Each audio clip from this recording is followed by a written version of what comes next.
La présidence de la République annonce un décret portant création d'un nouveau billet de banque de 50 ouguiyas.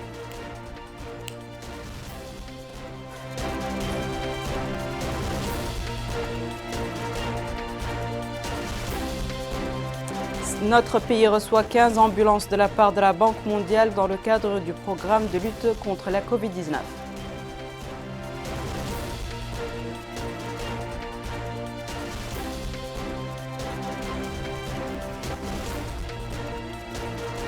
Lancement d'un atelier intitulé « Les femmes mauritaniennes dans le secteur minier, des défis aux opportunités ».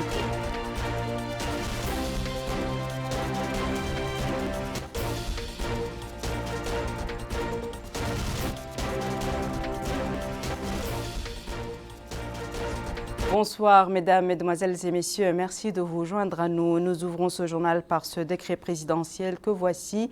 La présidence de la République annonce un décret portant création d'un nouveau billet de banque de 50 ouguiyas.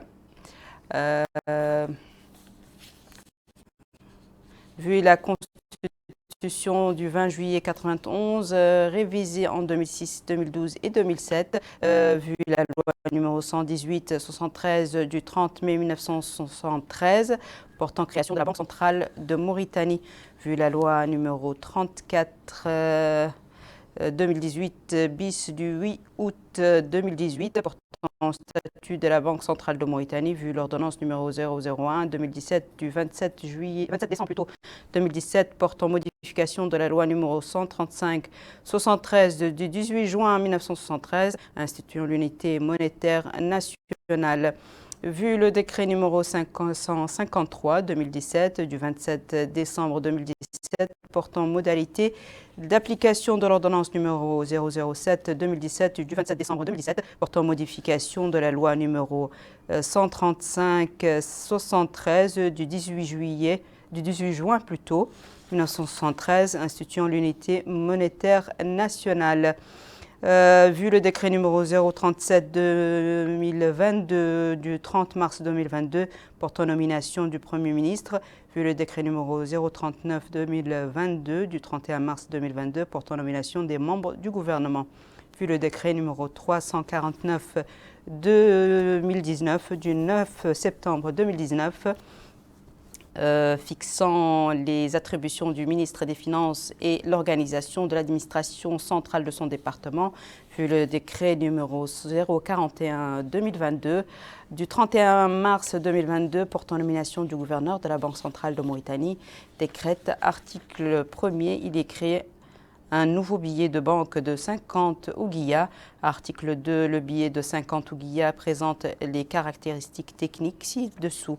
2 hybrides avec alternance, un polymère coulé entre 2 papiers, un papier verni par un polymère substrate des 2 côtés et un substrate papier sisal, longueur 130 mm, largeur 66 mm.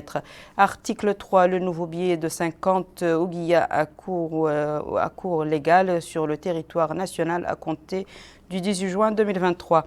Article 4, le ministre en charge des Finances et le gouverneur de la Banque centrale de Mauritanie sont chargés, chacun en ce qui le concerne, de l'exécution du présent décret qui sera publié suivant la procédure d'urgence et au journal officiel de la République islamique de Mauritanie.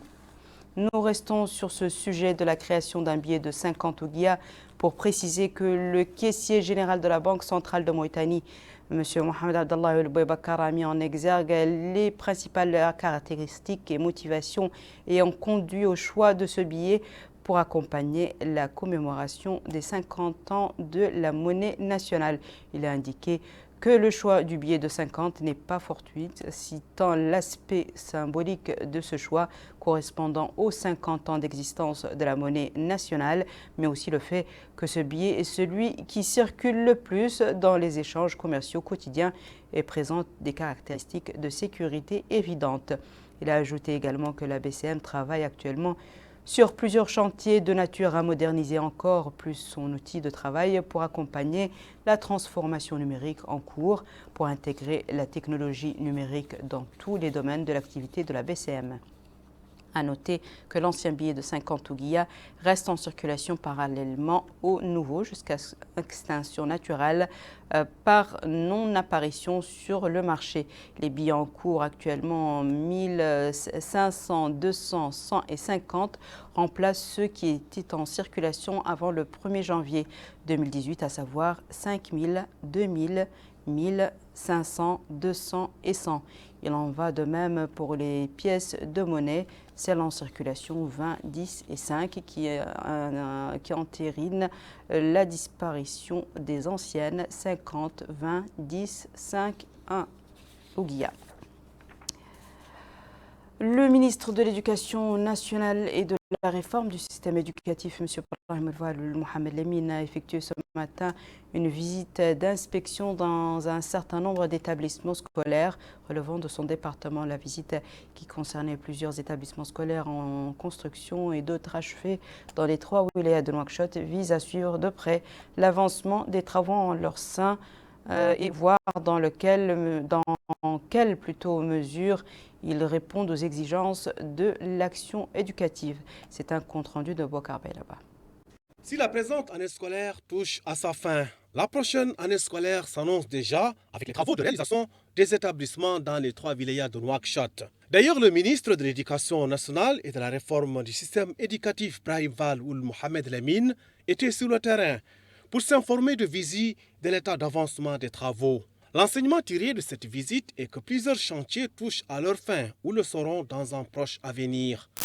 En d'autres termes, ils seront fonctionnels pour la prochaine rentrée scolaire. Au terme de la tournée, le ministre a déclaré que la réalisation de ces établissements est de nature à renforcer la capacité d'accueil des élèves et s'inscrivant dans le cadre du programme du président de la République matérialisé par l'école républicaine. Il a rappelé que ces infrastructures scolaires sont réalisées par le ministère de l'Habitat, de l'Urbanisme et de l'Aménagement du Territoire et la Délégation générale à la solidarité nationale et à la lutte contre l'exclusion Taazour selon les règles de l'art. A noter que des instructions ont été données en vue de la préparation de la 2e année de la réforme du système éducatif incarné par l'école républicaine.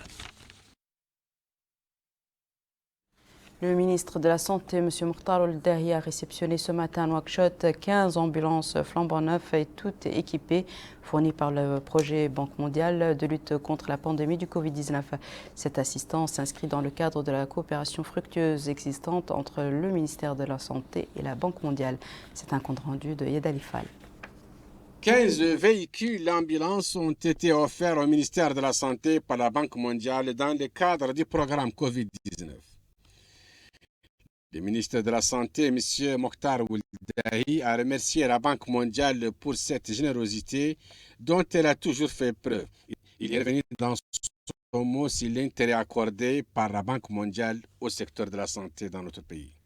Madame Christina Isabel Santos, représentante de la Banque mondiale en Mauritanie, a déclaré que la pandémie de la Covid-19 a marqué le monde et qu'il était nécessaire de soutenir des pays comme le nôtre qui ont fait face à cette pandémie.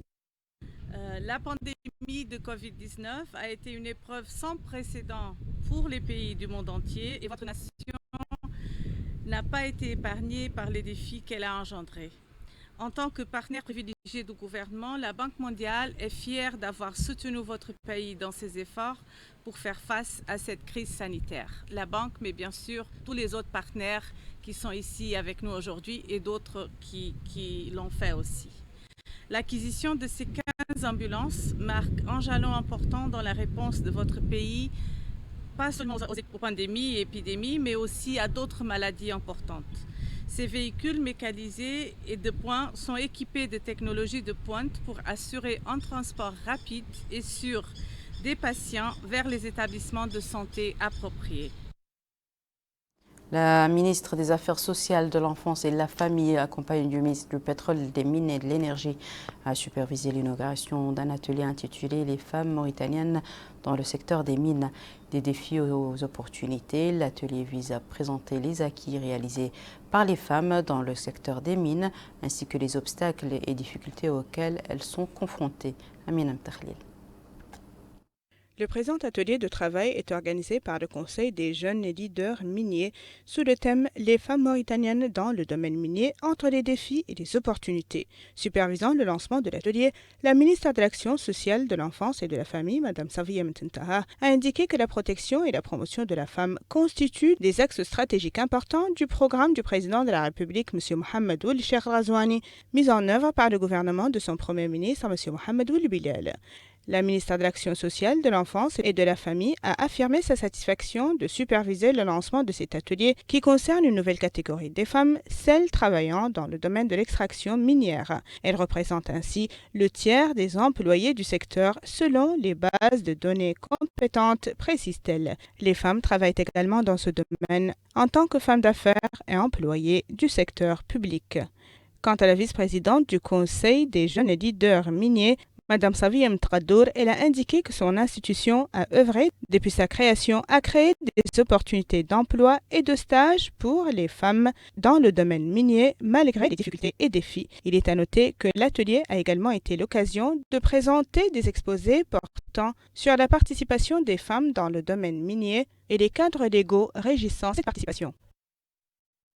Une page météo dans ce journal avec les hauteurs des pluies enregistrées ces dernières 24 heures sur le réseau administratif de commandement du ministère de l'Intérieur et de la décentralisation.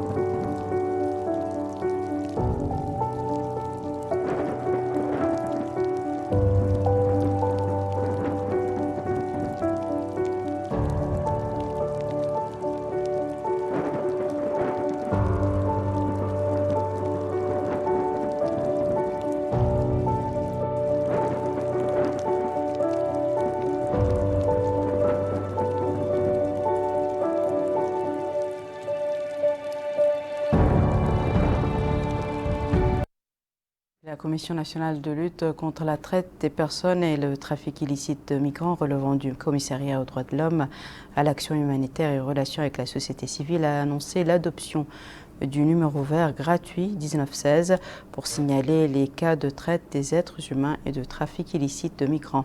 Cette annonce a été faite au cours d'un atelier de sensibilisation que la Commission a organisé ce matin à Nouakchott en partenariat avec l'Association mauritanienne pour la santé de la mère et de l'enfant. Retour à Yad El-Fal. 1916, c'est le numéro vert pour signalement des cas de traite des personnes et de trafic de migrants. Des cas considérés comme des crimes dans notre pays. Le secrétaire général du département des droits de l'homme, M. Rassoul Ould Khal, a déclaré à cette occasion que le commissariat des droits de l'homme se veut un rempart contre la traite des êtres humains et que la mise en place de ce numéro vert vient compléter tout un arsenal déjà mis en service.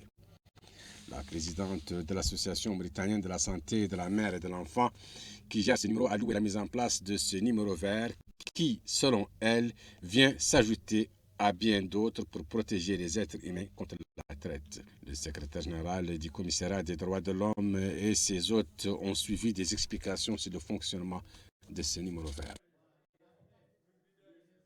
Les rideaux sont tombés mardi soir à Dakar sur les travaux de l'atelier de l'OMVS centré sur la gestion des inondations dans le bassin du fleuve Sénégal.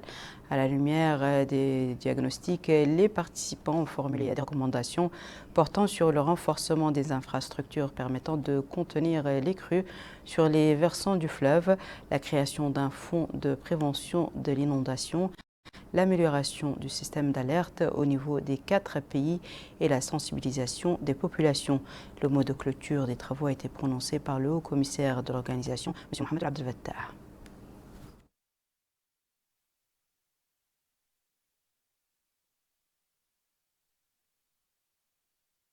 Nos travaux ont permis d'atteindre un premier objectif, c'est d'abord de partager et de mieux collaborer entre nos différents services dans nos différents pays. Voir ce qui se fait sur cette thématique dans les autres pays. Et je pense que ne serait-ce qu'en voyant comment les sujets sont traités dans nos différents pays, ça donne déjà des idées aux services qui œuvrent chaque année depuis très longtemps à ce que cette problématique des crues soit chaque année bien abordée dans nos pays. Donc ce premier point, je pense que c'est un acquis. Maintenant, cette réunion aura permis de mieux renforcer cette collaboration. Et j'en suis content. Le deuxième résultat, c'est aussi quand je vois la synthèse et les projets de recommandation qui ont été projetés, c'est du très, très concret, des mesures concrètes, immédiates à mettre en place, mais également, il y a une réflexion, c'est clair que vous avez aussi, vous êtes projeté sur comment traiter ce problème dans un contexte qui est parfois différent d'un pays à un autre. Donc vous avez été réaliste. Et ça, je pense que c'est le garant de la réussite de l'implémentation de ces recommandations. Un atelier d'élaboration du nouveau compact santé 2024-2026 a été organisé ce matin à Nouakchott par le ministère de la Santé en coopération avec l'Union européenne.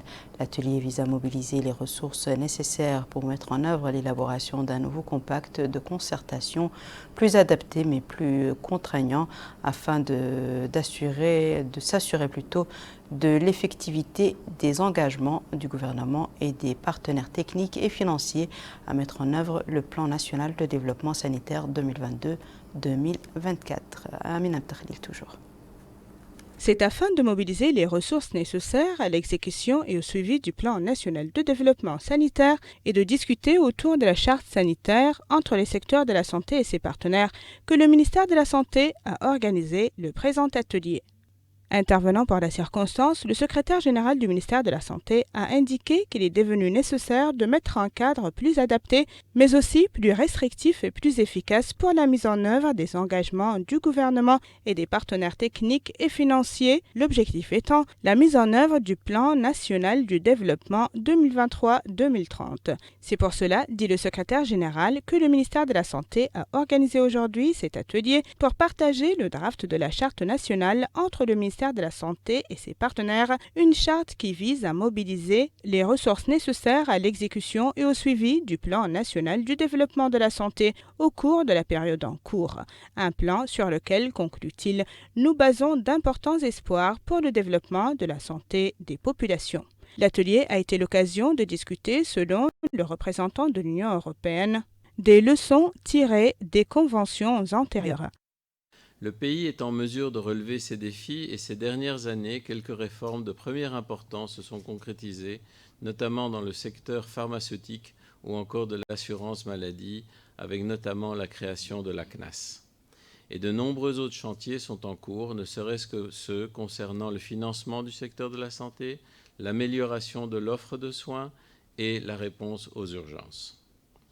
Nous félicitons le gouvernement mauritanien et notamment et en particulier le ministère de la Santé et l'ensemble des PTF de se mettre ainsi autour de la table pour ce travail d'élaboration du compact national qui répond aux standards internationaux et en tant qu'instrument de coordination des interventions et des stratégies du secteur de la santé pour une meilleure gestion des ressources. Il est à noter que l'atelier s'inscrit dans les politiques gouvernementales visant le développement dans tous les secteurs, y compris celui de la santé à l'horizon 2030, et ce, dans le cadre des objectifs du développement durable. Du commerce, de l'industrie, de l'artisanat et du tourisme a fourni ce matin à Nouakchott une assistance sous équipement primaire utilisé dans l'artisanat au profit de 69 artisans dont les étalages ont récemment été exposés à un incendie qui a causé d'importantes pertes matérielles, notamment d'équipements et de produits. Cette aide s'inscrit dans le cadre d'un appui financier de 50 millions d'anciens Ouguiya, consenti par le ministère du Commerce. Yed Alifal.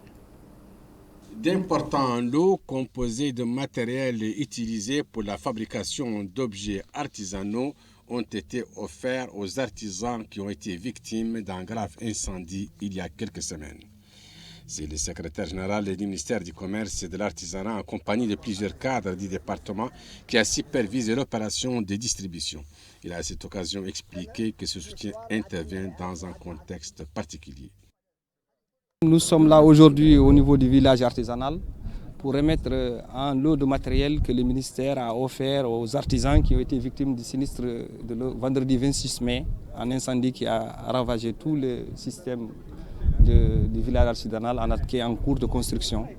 C'est pour cette occasion aujourd'hui, je suis accompagné des autorités départementales de la Moukada, de l'Elimina, de la wilaya de Naxos Sud, pour remettre ce lot de matériel destiné à ces artisans qui sont au nombre de 69 et que nous souhaitons qu'ils reprennent leur activité pour permettre à leur travail de redémarrer et que le ministère est là encore pour les accompagner et sera toujours auprès d'eux et à leur écoute.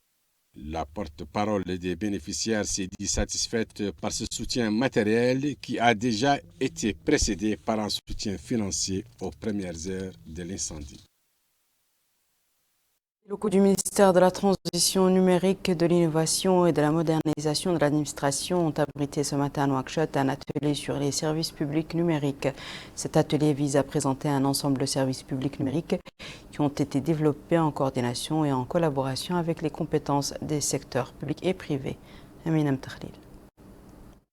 La transformation numérique, un moyen d'améliorer l'employabilité, la transaction et le partage d'expériences entre les individus et institutions. Ainsi, le ministère de la Transformation numérique, de l'innovation et de la modernisation de l'administration a organisé la présente réunion pour faire connaître le bouquet du service public offert par le portail des services du gouvernement. Intervenant lors de l'occasion, le secrétaire général du ministère de la Transformation numérique, de l'innovation et de la modernisation de l'administration, M. Mohamed Ahmedoul Abdarrahman, a indiqué que notre pays a œuvré sous le leadership des plus hautes autorités du pays à améliorer en quantité et en qualité les services offerts aux citoyens en plus de l'efficacité des plans de développement, surtout par rapport à l'amélioration des conditions de vie des citoyens. Le gouvernement a, explique-t-il, commencé par mettre en place les infrastructures nécessaires, ensuite améliorer et adapter le cadre juridique régissant ces opérations et transactions, et puis mettre le service numérique à la disposition des citoyens. La transformation numérique, poursuit-il, est la clé pour améliorer les transactions et prestations du service pour les individus et les administrations, ainsi que leur interaction entre eux. Le ministère a ainsi mis en place 20 services améliorés afin de répondre à un large spectre des besoins les plus récurrents à travers le portail global et à travers des applications mobiles faciles à utiliser et capables d'améliorer considérablement la vie des citoyens. Il a saisi cette opportunité pour exprimer ses remerciements à tous les partenaires du ministère d'avoir facilité la mise en œuvre de ce projet. Rapprocher l'administration du citoyen à travers des services publics digitalisés, un objectif que le ministère de la Transformation numérique, de l'innovation et de la modernisation de l'administration œuvre à réaliser pour faciliter l'accès des différents citoyens où qu'ils soient à un service public de qualité sans avoir à se déplacer. Clôture aujourd'hui à Nouakchott d'une formation sur les techniques d'enquête sur la traite et le trafic de migrants et la saisie de sources de renseignements. Les bénéficiaires de cette formation ont été de différentes forces de sécurité de Mauritanie. Bokar Baylaba. Durant 2 mois, des spécialistes des forces de sécurité de notre pays ont été formés aux techniques d'investigation sur la traite des migrants et à la saisie des sources de renseignements. Une formation qui s'inscrit dans le cadre du projet financé par l'Union européenne. Les formations ont été mises en œuvre par la Fondation internationale pour Ibé-América, coopération espagnole, avec le soutien de la police mauritanienne. Et dans une allocution prononcée à cette occasion, le chef de bureau de lutte contre la migration irrégulière, Abdelfattah El-Sid Ahmed, a exprimé les remerciements de la Direction générale de la Sécurité nationale aux partenaires pour leur soutien technique et financier. Il a souligné que cette formation permettra aux bénéficiaires de mieux appréhender le phénomène de la migration irrégulière sur le terrain. Pour la Fondation internationale pour Ibé-América, coopération espagnole, la Mauritanie a enregistré d'importants acquis dans le domaine juridique pour renforcer les capacités des forces de sécurité dans la lutte contre ce phénomène. Nous sommes là aujourd'hui pour mettre la touche finale à l'une des principales formations réalisées dans le cadre du projet POC. Une formation qui pendant 13 jours au total 91 heures, a permis de renforcer les compétences de 14 membres de la direction de la police de l'air et des frontières, de l'Office central de répression du trafic illicite de migrants et de la traite d'êtres humains, de la direction régionale de sécurité de Nouadhibou, de garde-côtes et aussi de l'école de la police et la gendarmerie, aux techniques d'enquête dans le domaine du trafic illicite de migrants et de la traite d'êtres humains, en mettant le focus sur la loi mauritanienne liée à ce phénomène, la méthodologie des entretiens aux migrants, les techniques d'investigation et de recherche de renseignement, l'intelligence, la surveillance et la coopération policière grâce à la collaboration des experts de la police européenne, dans ce cadre, dans cette occasion ponctuelle, la police nationale espagnole, qui se sont déplacés en Mauritanie pour partager ses connaissances et leur savoir-faire avec leurs homologues mauritaniens. Le partenariat opérationnel conjoint pour la lutte contre la traite des migrants et la gestion de l'immigration irrégulière en Mauritanie est soutenu par l'Union européenne. Nous profitons de cette occasion pour mettre en valeur les efforts réalisés pendant 13 jours par notre partenaire de mise en œuvre FIAP et nos partenaires gouvernementaux, la Direction générale de la Sûreté nationale,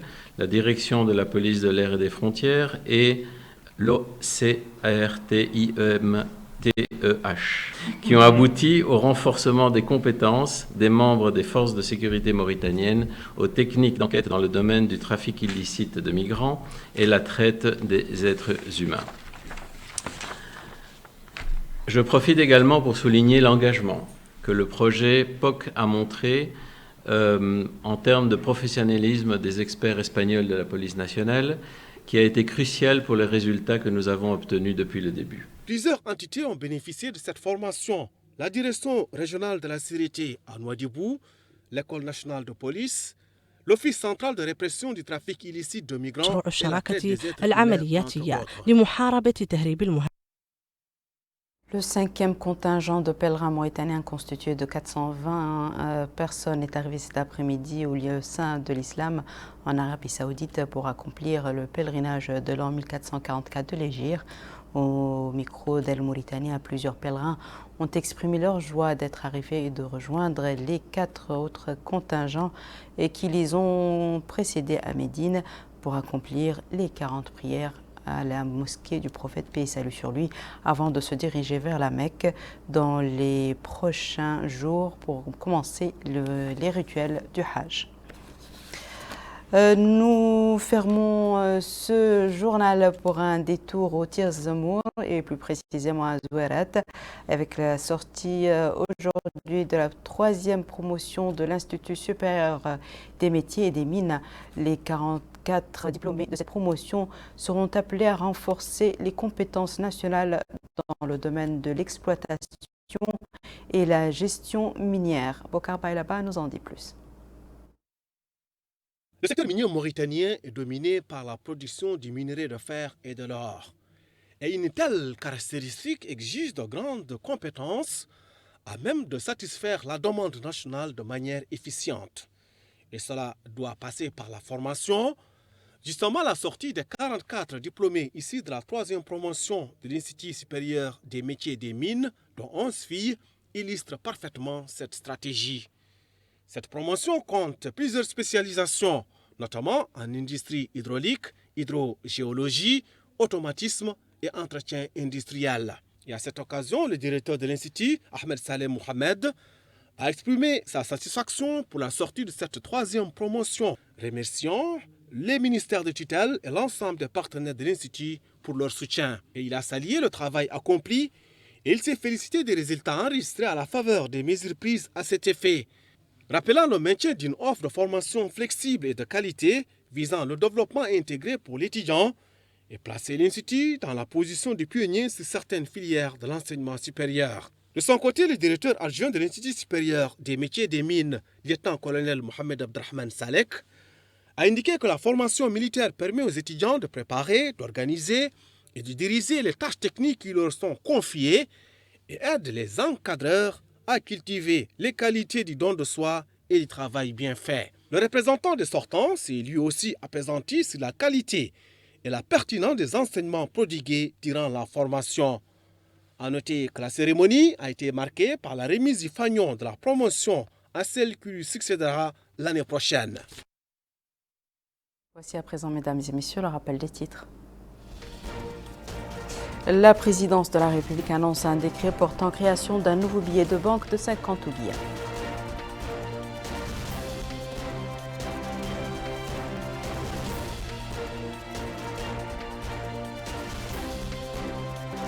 Notre pays reçoit 15 ambulances de la part de la Banque mondiale dans le cadre du programme de lutte contre la Covid-19.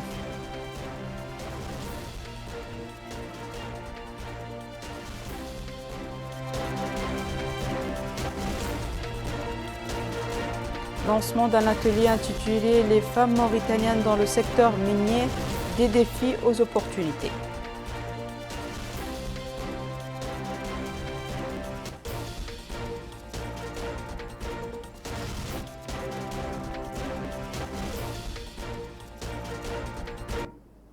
C'est la fin de ce journal, mesdames et messieurs. Merci à vous de nous avoir suivis. Merci de votre fidélité et excellente suite au programme sur le Mauritania.